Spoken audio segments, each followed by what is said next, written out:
জন্মের পর শিশুদের আমরা ভিটামিন ডি3 ড্রপ খাওয়ানো শুরু করতে বলি। এখন জেনে নেওয়া যাক কবে থেকে ভিটামিন ডি3 ড্রপ শিশুদের খাওয়াবেন, কেনই বা খাওয়াবেন, কত ডোজে খাওয়াবেন আর কত দিন পর্যন্ত খাওয়াবেন। তাহলে ভিটামিন ডি3 ড্রপ শিশুদের কেন দেবেন? বেস্ট মিল্কে ভিটামিন ডি3 খুব কম থাকে, তাই ভিটামিন ডি3 সাপ্লিমেন্ট শিশুদের প্রয়োজন হয়। ভিটামিন ডি3 কী করে? 1 নম্বর, শরীরে ক্যালসিয়ামের মাত্রা নিয়ন্ত্রণ করে। 2 নম্বর, শিশুর হাড়ের বৃদ্ধিতে সাহায্য করে। 3 নম্বর, শিশুর দাঁতের গঠনে সাহায্য করে। 4 নম্বর, রিকেট প্রতিরোধ করতে পারে।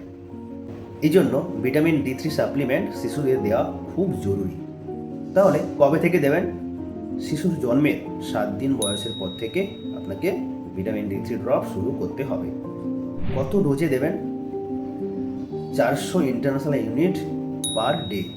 মার্কেটে দুটো রকমের স্ট্রেংথ পাওয়া যায়, 800 ইন্টারন্যাশনাল ইউনিট পার ml আর 400 ইন্টারন্যাশনাল ইউনিট পার ml। আপনি যদি 800 ইন্টারন্যাশনাল ইউনিট পার ml এই স্ট্রেংথটি কেনেন, তাহলে 0.5 ml ডেলি খাওয়াতে হবে।